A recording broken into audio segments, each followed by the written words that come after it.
प्रतिरोधों का जो समायोजन होता है वो दो तरीके से होता है। पहले प्रतिरोधों का समायोजन किसको कहते हैं, जब दो या दो से अधिक प्रतिरोधों को हम क्या करते हैं, जोड़ते हैं, तो उस प्रक्रिया को हम क्या बोलते हैं, प्रतिरोधों का समायोजन। तो प्रतिरोधों का जो समायोजन होता है वो दो तरीके से होता है, एक सीरीज के लिए होता है, दूसरा क्या होता है, पैरेलल के लिए होता है। तो पहले हम बात करेंगे जिसको हिंदी में बोलते हैं, मैं यहाँ लिख देता हूँ कि पहला जो समायोजन होता है वो श्रेणी क्रम समायोजन होता है।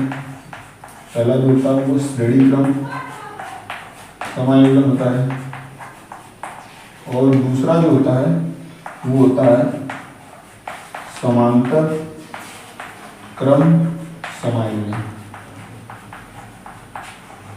ठीक है, तो हम पहले बात करूंगा श्रेणी क्रम समायोजन। श्रेणी क्रम समायोजन क्या होता है कि श्रेणी क्रम समायोजन में किसी चालक तार का, जैसे श्रेणी क्रम समायोजन में जैसे मान लो कि हम 3 तो रेजिस्टेंस लेते हैं, ठीक है, तो जो पहला होगा, जैसे मान लो हमने 1 2 ये 3, तो इसका ये पहला सिरा, इसका ये दूसरा सिरा। तो जब किसी चालक तार का जो दूसरा सिरा होता है और दूसरे चालक तार का जब ये पहला सिरा आपस में यहाँ पे क्या करते हैं, जोड़ते हैं। अब दूसरे चालक तार का जो दूसरा सिरा होता है वो तीसरे चालक तार के पहले सिरे से क्या करते हैं, जोड़ते हैं।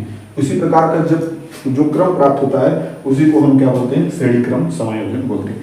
ठीक है, तो चलिए आगे करते हैं। अब देखिए श्रेणी क्रम समायोजन, देखिए श्रेणी क्रम समायोजन। ठीक है, अब देखिए ये हमारे पास लगे हुए हैं, ठीक है, ये हमारे पास रेजिस्टेंस लगे हुए हैं, ये हमारे पास R1 हो जाएगा, ये हमारे पास क्या हो जाएगा, R2 हो जाएगा, ये हमारे पास क्या है, R3 है। ठीक है, ये हमारे श्रेणी क्रम में जुड़े हुए हैं। ठीक है, श्रेणी क्रम में जुड़े हुए हैं, और इसमें जो प्रवाहित धारा हमारे पास है क्या है, I, क्या है, I। ठीक है, इसमें हमारा धारा क्या है, I है। अब सुनिए भाई, ये हमारे पास I,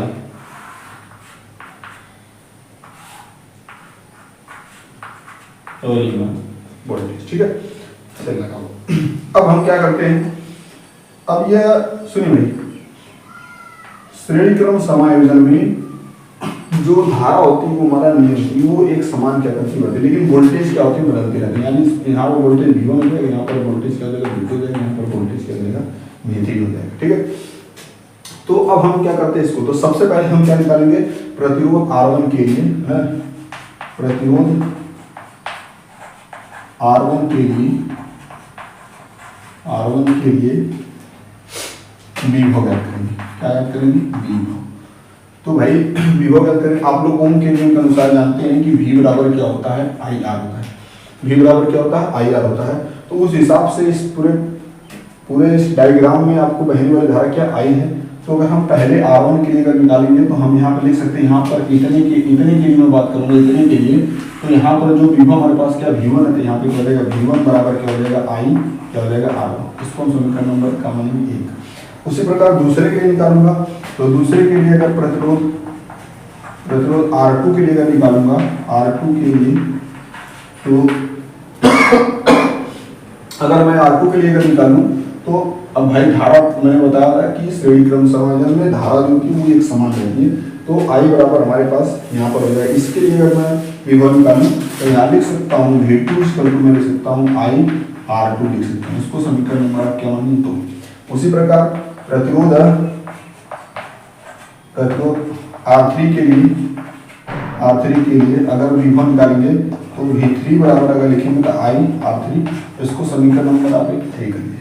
अब देखिए इस पूरे परिपथ में, डायग्राम में आप देखेंगे यहाँ पर जो हमारा वोल्टेज था वो V था, लेकिन यहाँ पर पहुंचने के बाद ये डाइवर्जन हुआ, यानी यहाँ पर V1 हो गया, V2 हो गया, ये क्या होगा, V3 हो गया।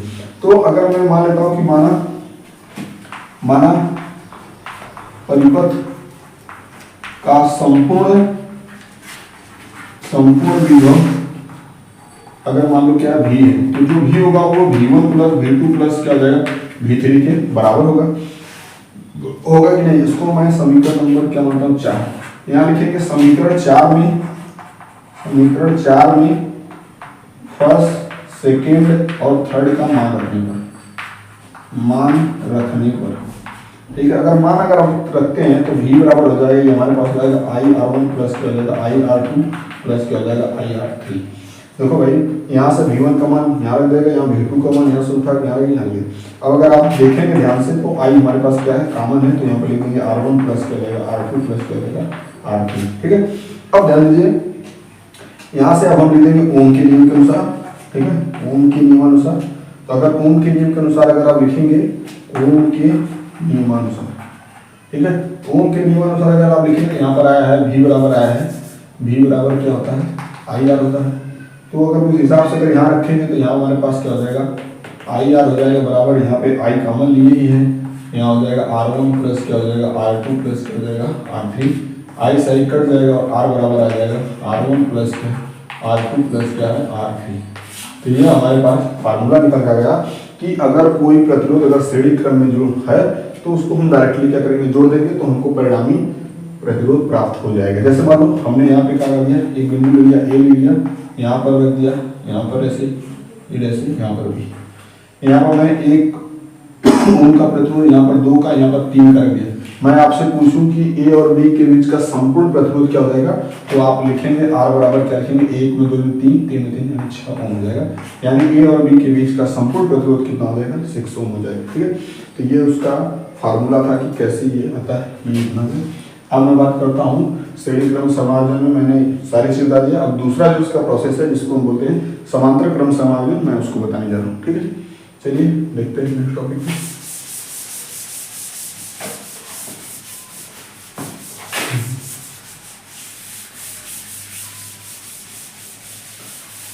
देखिए, समांतर क्रम समायोजन क्या होता है। समांतर क्रम समायोजन, समांतर क्रम समायोजन में कई प्रतिरोधों के, चाहे जितने भी प्रतिरोध हो, उसको एक बिंदु से क्या करते जोड़ते हैं, मतलब 2 बिंदु होता है। जैसे मान लो ये एक बिंदु है, एक प्रतिरोध से, इसी बिंदु से एक प्रतिरोध हमने यहाँ पर जोड़ दिया, फिर इसका दूसरा सिरा जो होता है उसी में, फिर ये प्रतिरोध को यहाँ पर, यानी समांतर क्रम समायोजन में कि प्रत्येक प्रतिरोध का पहला जो सिरा होगा वो एक ही बिंदु से, तथा उसका जो दूसरा सिरा होगा वो प्रतिरोधों के दूसरे बिंदु से ही जोड़ते हैं। तो इस प्रकार का जो क्रम प्राप्त होता है उसको हम क्या बोलते हैं, समांतर क्रम समायोजन। अब सुनिए भाई, अब इसको सर्किट बन गया, ये हमने मान लिया प्रतिरोध R1, ये हमारे पास R2, ये हमारे पास R3 हो जाएगा, और इसमें बहने वाली जो धारा है वो हमारे पास क्या है, I है, ये हमारे पास विभव क्या है, V। ठीक है, अब सुनो, विभव हमारे पास क्या भी है, लेकिन यहाँ जंक्शन पर जाने पर यहाँ धारा बदल जाएगी, यानी I1 हो जाएगी, इसमें बहने वाली धारा कितना, I2 हो जाएगी, इसमें धारा क्या रहेगी, I3 हो जाएगी।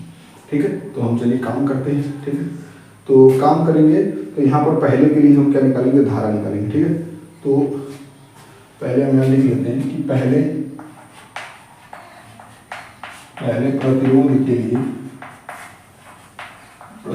के लिए धारा। अब सुनो भाई, अगर हम पहले प्रतिरोध के लिए धारा निकालें तो ओम का नियम का प्रयोग होगा कि V बराबर क्या होता है, IR होता है। अगर हम यहाँ से I बराबर निकालें तो V बटे क्या हो जाएगा, R हो जाएगा। तो आप ध्यान से देखिए, पहले प्रतिरोध के लिए धारा, पहले प्रतिरोध की धारा क्या, I1 है। तो अगर हम यहाँ से लिखें तो I1 बराबर मैं लिख सकता हूँ, इसमें वोल्टेज समान होता है, V बराबर क्या हो जाएगा, R। इसको समीकरण नंबर क्या मानेंगे, 1। उसी प्रकार दूसरी जो रेजिस्टेंस है उसमें बहने वाली धारा क्या, I2 है। तो मैं अगर I2 बराबर अगर लिखूं तो V अपान क्या लिख सकता हूँ, R2। समीकरण नंबर क्या मान लेता हूँ, 2। उसी प्रकार तीसरे रेजिस्टेंस के लिए मैं लिखूं तो I3 बराबर मैं लिखता हूँ V अपान क्या लिख सकता हूँ, R3। इसको समीकरण नंबर मैंने क्या कर दिया, 3 कर दिया। अब हम क्या करते हैं, मान लेते हैं कि इस पूरे परिपथ में का जो संपूर्ण धारा है वो हमारे पास क्या थी, I थी। मान लेते हैं कि माना परिपथ का संपूर्ण धारा क्या है, I है तो अब अगर I है तो भाई ये जो I है, अगर ये संपूर्ण धारा हमारे पास क्या I है तो I होगा इन तीनों की योग के क्या होगा, बराबर होगा। अर्थात मैं लिख सकता हूँ कि I1 प्लस क्या हो जाएगा, I2 प्लस क्या हो जाएगा, I3 हो जाएगा। तो यहाँ सबका मान उठा के यहाँ पर रखिए, तब I बराबर हमारे पास जाएगा V अपान क्या हो जाएगा, R1 प्लस V अपान क्या हो जाएगा, R2 प्लस V अपान क्या हो जाएगा, R3 हो जाएगा। डियर, अगर आप ध्यान से अगर देखेंगे तो सब जगह पर हमारे पास भी कॉमन है, भी अगर कॉमन लेंगे तो 1 क्या हो जाएगा R1 प्लस 1 क्या हो जाएगा R2 प्लस क्या हो जाएगा 1/R3। अब हम लिखेंगे कि ओम के नियम के अनुसार, ओम के नियमानुसार according to the Ohm's law, अगर हम ओम के नियमानुसार अगर लिखे तो I बराबर मैं लिख सकता हूँ V/R। तो इसके स्थान में क्या लिख सकता हूँ V/R। तो V/R अगर लिखोगे तो यहाँ भी है ही है, वहाँ पर 1/R1 plus 1/R2 plus 1/R3, ये इससे क्या करें कट जाएगा और यहाँ पर आ जाएगा 1/R बराबर 1/R1 प्लस क्या जाएगा 1/R2 प्लस 1/R3। तो ऐसे कितने भी लगे हों आंसर लगे कोई दिक्कत नहीं, ठीक है, लिख सकता हूँ। तो ये इसका फार्मूला होगा कि अगर समांतर क्रम में अगर जुड़े हैं तो क्या होगा उनका फर्क, ठीक है, ये फार्मूला रहेगा अगर जुड़ा हुआ। बस इतना आपको ध्यान रखना है कि समांतर क्रम समायोजन में जो विभव होता है वो कांस्टेंट होता है, यानी उसमें परिवर्तन है, तो वो सब जगह एक समान होता है, लेकिन धारा क्या करती बदलती रहती है। और श्रेणी क्रम समायोजन में क्या होता है वोल्टेज बदलता है, ठीक है, वोल्टेज बदल जाता है, धारा नहीं बदलती है, इसमें धारा बदलती है, ठीक है।